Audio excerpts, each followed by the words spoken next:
Bonjour à tous, on se retrouve pour une nouvelle vidéo dans laquelle je vais vous parler de 3 titres que j'ai lus récemment, dont une intégrale. La vidéo va être courte parce que je suis malade, voilà, j'en ai pour 2 semaines d'après mon médecin. Pardon d'avance et on va pas perdre plus de temps, on y va. Alors j'ai lu, hier soir c'est tout frais, Cujo l'implacable, le tome numéro 8. J'ai pas pu m'en empêcher d'acheter Cujo quand je l'ai trouvé. C'est vraiment un titre que j'aime beaucoup, c'est de Shohei Manabe chez Big Kana et ça nous relate l'histoire d'un avocat qui n'hésite pas à défendre les méchants, c'est-à-dire les yakuza, les vrais criminels, ceux qui ont vraiment commis des atrocités, mais parce qu'il considère que tout le monde a le droit d'être défendu et que c'est son travail d'appliquer la loi, les procédures et puis voilà. Alors c'est pour public averti, je le dis tout de suite, mais si vous êtes intéressé par le sujet, c'est vraiment un manga que je recommande parce que là on n'est pas dans du mignon, on n'est pas dans du joyeux, on n'est pas dans du tout le monde il est gentil, bien au contraire, on va bien plus loin que ça et on voit à quel point le monde n'est ni tout blanc ni tout noir, mais qu'il y a vraiment une grosse zone grisâtre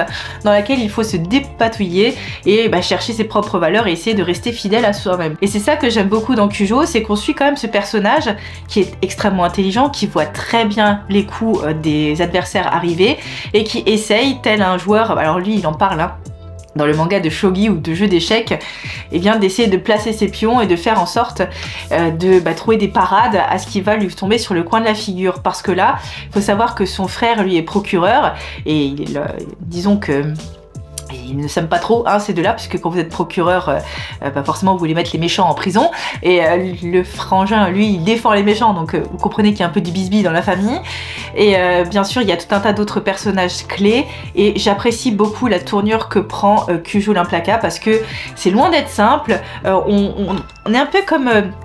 D'ailleurs dans Ushijima, qui est du même auteur, on est sur le fil, vous voyez, on se demande quand un ou l'autre va tomber, et c'est ça qui est très prenant et très haletant dans ce manga que j'adore. Alors par contre, je trouve qu'il y a quand même un dessin qui est extrêmement particulier. Des fois, j'ai l'impression qu'on nous pose comme ça un personnage, tel une photo. Ils sont assez... c'est pas très dynamique, voilà, c'est assez statique. Ça fait penser un peu à du roman photo. Mais je trouve que ça convient bien, en fait, au style de l'histoire. Et ils ont tous des poses, des fois on se dit mais qu'est-ce que c'est que ces poses qu'ils nous font? Enfin bref, voilà, le dessin est un peu particulier, il faut y adhérer. Faut savoir que c'est pas le plus dynamique, que des fois vous avez quand même des scènes d'une grande violence aussi à l'intérieur, parce qu'on n'hésite pas à tuer quelqu'un à la machette ou à la tronçonneuse, donc ça il faut quand même le dire. Mais autrement, c'est très bien, vous allez vraiment dans les... Encore une fois, avec Shohei Manabe, vous allez dans les tréfonds de la société avec des gens peu recommandables, mais c'est aussi agréable de temps en temps de lire ça. Voilà. Hop, non, je vais pas la mettre sur la pile des mangas à vendre. Ça je garde. Ça je garde. D'autant qu'Adrien l'a pas encore lu vu que je l'ai acheté hier et je l'ai lu direct dans la foulée. Le deuxième titre que j'ai lu, c'est Space Brothers. J'ai lu le tome 5. C'est de Shuya Koyama chez Pika Édition. Et donc voilà, je me suis acheté pas mal de tomes de Space Brothers. Comme vous l'avez vu dans la dernière vidéo achat manga. D'ailleurs j'en ai reçu encore quelques-uns que j'ai trouvé d'occasion sur Vinted. Donc très contente de compléter cette grande collection qui fait 43 tomes pour l'instant. Et ça nous parle de 2 frangins qui rêve depuis tout petit d'être astronaute. Un a réussi à intégrer la JAXA, qui est le centre japonais, ou enfin, je sais plus, c'est super, j'ai lu hier, mais autant vous dire que je suis tellement fatiguée. Bref, il a réussi à accomplir le premier pas vers son rêve pour marcher sur la Lune et il a intégré le centre d'astronomie. Et son autre frère, il avait emprunté une voie différente et il s'est décidé finalement de quand même rattraper son petit frère. Ouais, c'est complètement confus ce que je suis en train de vous dire. Et j'ai bien aimé voir cette phase de sélection pour les astronautes, voir les différentes épreuves qui leur étaient attribuées. J'avais peur que ce soit trop long et au final non, ça va. Ça s'est arrêté assez vite, ce qui fait qu'on ne s'ennuie pas. Bon, parfois vous avez des petits tours comme ça, un peu de magie, voilà, des tours du destin, disons, qui fait que il n'avait pas été retenu et finalement il est retenu. Enfin bref, et pour d'autres c'est pareil. Je vous laisserai découvrir le pourquoi du comment. L'essentiel, c'est que là, ça y est, on a encore franchi une nouvelle étape et j'ai hâte de voir la suite avec le tome 6.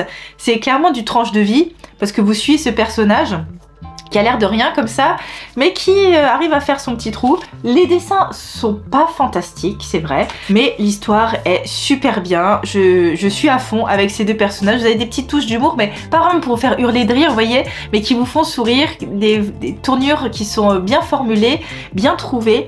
et c'est ce que j'aime beaucoup. Voilà, c'est deux personnages qu'on aime bien, surtout celui-là, malgré sa drôle de tête, et je suis très contente de continuer Space Brothers si j'ai le tome 6 là qui est sorti, que je vais lire aussi très rapidement. Ça met un peu de temps à lire quand même, hein, parce qu'on vous explique aussi plein de choses sans non plus être trop donneur de leçons, et c'est intéressant, c'est très intéressant.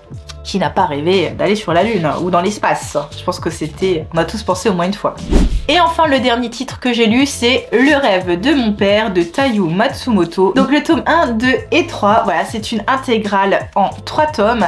Alors, Le rêve de mon père, donc comme je vous ai dit, de Taiyo Matsumoto, ici c'est aux éditions Kana. Vous voyez que c'est une édition qui est un peu plus grande qu'un tome classique. Et n'empêche, les Space Brothers, ils sont quand même super épais hein, quand vous regardez. Bref.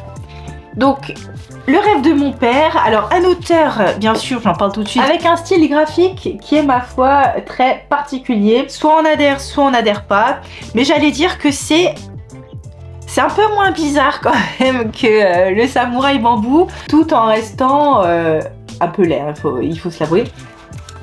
Mais en fait, j'ai l'impression que le style de l'auteur, il varie, et bah, ce qui est normal, hein, vous allez me dire, en fonction de son évolution et de son expérience, on évolue dans le dessin. C'est vrai que je vois d'ailleurs la chronologie un peu de ces titres pour pouvoir vraiment faire une analyse sur le dessin.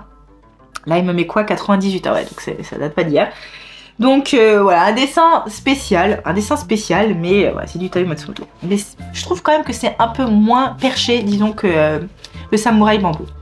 Peut-être moins lyrique, moins voilà, moins estampesque voilà, que l'autre titre. Donc, de quoi ça nous parle? Ça nous parle d'un jeune garçon qui doit aller habiter chez son père pendant au moins les vacances d'été, parce que sa mère l'y envoie. Et ce jeune garçon, il est très sérieux, il est très fort à l'école, il fait très bien ses devoirs, il est le premier partout, il rentre à la maison, tout de suite il va se laver les mains, il fait tout ce qu'il faut, bref, enfin l'enfant parfait, mais limite un peu trop parfait, parce qu'il en devient, disons, un but de lui-même, un peu égocentrique, et disons que sa mère, elle l'a bien ressenti, hein, là qu'il y avait un petit souci, et donc elle l'envoie chez son père, parce que son père, c'est le total opposé. Son père, c'est, j'ai toujours voulu être joueur de baseball, et ben je continue à faire ma vie, malgré le fait que j'ai 30 ans et que je ne sois dans aucune grande équipe, je veux faire du baseball, alors je fais du baseball, je vis chichement, parce que... c'est bien la passion, mais quand on n'a pas de métier, bon bah voilà, il faut quand même vivre, hein, comme payer les factures et choses comme ça. Bon, visiblement, il n'y en a pas trop chez lui. Et donc voilà, l'opposé, son père il fait ce qu'il veut, il dort en plein après-midi, s'il a envie d'aller se promener, il va se promener, enfin vous voyez, c'est pas du tout la vision du fiston qui est très carrée. Et donc ces deux-là rencontrent, mais se retrouvent pour au moins un mois de vacances. Et donc on voit bien sûr que la vision du fiston va évoluer, qu'il va peut-être se lâcher un peu plus, qu'il va commencer un peu à rigoler avec son père, même s'il sent bien hein, qu'il faut pas rigoler, enfin voilà, c'est assez bien fait je trouve cette évolution dans le personnage de l'enfant, qui se rend compte qu'il évolue, qui a pas forcément envie, et, enfin bref, je trouve que c'est très bien, je trouve que c'est très bien fait, parce que c'est pas je change du jour au lendemain, je deviens super cool comme mon père, non, on voit qu'il y a vraiment des petits freins comme ça à l'évolution du personnage, et je trouve ça excellent. Par contre, je trouve que le personnage du père évolue pas trop, et alors ça je trouve ça dommage. La relation est touchante entre le père et son fils, mais je dois dire que c'est pas une relation qui m'a beaucoup touchée. Alors évidemment parce que bon, père et fils, ouais, moi ça me concerne pas, parce que je suis une femme et que voilà, donc j'ai jamais eu de relation père-fils avec mon père, voilà. Donc peut-être qu'il y a certaines choses que j'ai pas compris dedans, et même pareil la morale à la fin, je crois que j'ai pas saisi en fait le manga. Il faudrait, je pense, que je le relise en entier.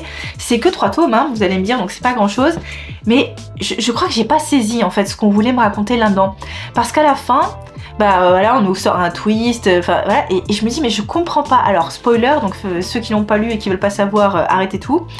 Mais en gros à la fin on nous dit bah ouais, finalement le père il va être quand même pris, c'était lui finalement un super grand joueur, tout le monde le savait, mais il y avait une raison pour laquelle il n'a pas été prise chez les Giants, son équipe favorite, qu'il voulait intégrer. Et j'ai pas compris cette raison. Je me dis mais pourquoi il n'y est pas allé, parce que de toute façon il a quitté sa femme et son gosse. J'ai vraiment pas compris, j'ai pas compris.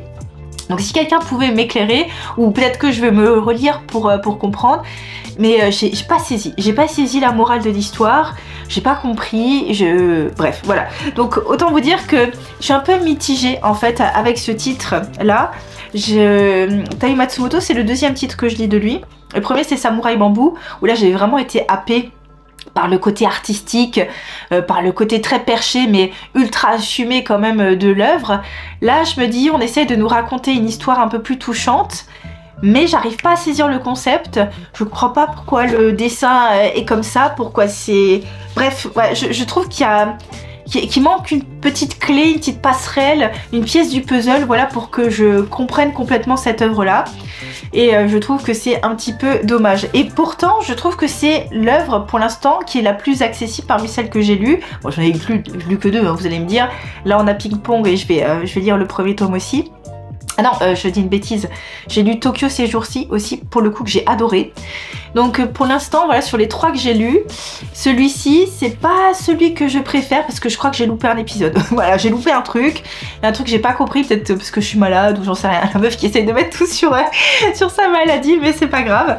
En tout cas, bon, un peu mitigée sur le rêve de mon père. Je m'attendais à trouver ça ultra bien, ultra génial, mais non, voilà, c'est pas le cas. Je trouvais ça bien, Adrien a adoré, lui. Peut-être qu'il s'est peut-être retrouvé davantage avec la relation père-fils, je ne sais pas. En tout cas, moi, c'était ok, mais sans plus, quoi. Sans plus, les dessins, là, pour le coup, j'ai vraiment eu du mal. Là, pour le coup, il n'y a même pas une petite mignonnerie, il n'y a même pas un truc un peu sympa, il n'y a même pas un peu d'artistique, voilà. J'ai eu du mal à adhérer. Voilà ce que j'avais à dire pour ces 3 tomes. Donc, Cujo l'implacable, Space Brothers et Le rêve de mon père. Voilà, les petites lectures dernières. Vous voyez, j'ai pas lu beaucoup par rapport à d'habitude. Mais comme dit, là, j'ai pas la tête à ça. En plus, je suis à fond dans Pokémon TCG, là, sur mon téléphone. Là, je suis en train de jouer à fond la caisse. C'est Adrien qui m'a passé le virus. Du coup, j'ai ressorti toutes mes cartes. Enfin, bref. Voilà, donc c'était un petit peu pour la vidéo du jour. N'hésitez pas à me dire quel est votre dernier coup de cœur lecture dans les commentaires, je vous attends. Merci pour tous les abonnements, ça me fait super plaisir et ça me motive, vous voyez, à même faire des vidéos quand je suis malade. Donc merci à vous et je vous dis à très bientôt pour la prochaine vidéo. Salut!